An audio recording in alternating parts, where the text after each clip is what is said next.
This is Chapter 11 of Legend. Day. The rules for watching and betting on a skiz fight are simple enough. 1. You pick who you think will win. 2. You bet on that person. That's about it. The only problem that comes up is when you're too infamous to risk placing a public bet and possibly getting picked up by the police. This afternoon, I'm crouched behind the chimney of a crumbling one-story warehouse. From here, I can see the crowd of people gathered in the abandoned building next door. I'm even close enough to make out some of their conversations. And Tess is down there with them, her delicate frame nearly lost in the shuffle, with a pouch of our money and a smile on her face. I watch as she listens to other gamblers discuss the fighters. She asks them a few questions of her own. I don't dare take my eyes off her. Street police who are unhappy with their bribes sometimes break up skiz fights, arresting people as they go, and as a result, I never stand with the crowd when Tess and I watch the fights. If they catch me and fingerprint me, it's over for both of us. Tess, though, is slender and wily. She can escape a raid much more easily than I can. But that doesn't mean I'll leave her on her own. Keep moving, cousin, I mutter under my breath as Tess stops to laugh at some young gambler's joke. Don't get too close to her, you trot. The noise comes from one end of the crowd. My eyes flick there for a second. One of the fighters is stirring up the onlookers by waving her arms and yelling. I smile. That girl is named Cade, or so the crowd chants tell me. Cade is the very same bartender I met days ago while passing through the Alta sector. She flexes her wrist, then bounces on her feet and shakes out her arms. Cade has already won a match. Going by the unspoken rules of skiz, she must now fight until she loses a round, until her opponent throws her to the ground.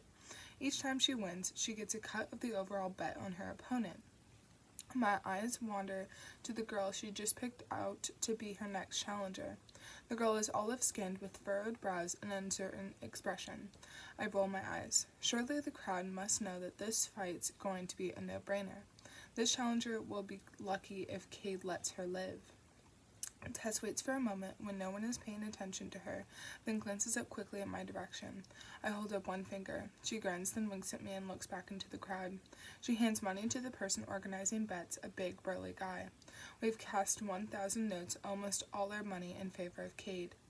The fight lasts for less than a minute. Cade strikes early and hard, lunging out and striking the other girl viciously across the face. The other girl wavers. Cade toys with her like a cat playing with her food before lashing out again with her fist. The challenger crashes to the ground, hitting her head on the cement floor, where she lies in a daze. Knockout. The crowd cheers, and several people help the girl stumble out of the ring. I exchange a brief smile with Tess, who gathers up our winnings and stuffs it into the pouch. 1,500 notes. I swallow hard, warning myself not to get too excited. One step closer to a vial of cure. My attention is back on the cheering crowd. Cade flips her hair at the audience and strikes a mock pose for them, which makes them go wild. Who's next? The crowd chants back. Choose! Choose! Cade looks slowly around the circle, shaking her head or sometimes tilting it to one side. I keep my eyes on Tess. She stands on her tiptoes behind several taller people, straining for a good look. Then she taps them hesitantly on their shoulders, says something, and pushes her way forward. I tighten my jaw at the sight. Next time, I'll join her. Then she can sit on my shoulders and finally get to see the fights instead of calling unwanted attention to herself. A second later, I bolt upright. Tess has pushed her way past one of the larger gamblers. He shouts something at her, looking angry, and before Tess can apologize, I see him shove her roughly into the ring center. She stumbles, and the crowd roars with laughter. Anger boils in my chest. Cade seems amused by the whole thing. Is that a challenge, kid? She shouts. A grin breaks out on her face. You look like fun. Tess looks around, bewildered. She tries to take a step back into the crowd, but they block her path. When I see Cade nod her head in Tess's direction, I rise up from my crouch. This trot's going to choose Tess. Oh, hell no. Not while I'm watching. Not if Cade wants to live. Suddenly, a voice rings out from below. I pause. Some girl has made her way to the front of the ring, where she stares at Cade. She rolls her eyes. Doesn't seem like a fair fight, she calls out. Cade laughs. There's a brief silence, then Cade shouts back. Who the hell you think you are talking to me like that? Think you're better? She points at the girl and the crowd lets out a cheer. I see Tess scurry into the safety of the crowd. This new girl has taken Tess's place whether she meant to or not. I let out a long breath. When I've managed to calm down, I take a closer look at Cade's new opponent. She's not much taller than Tess and definitely lighter than Cade.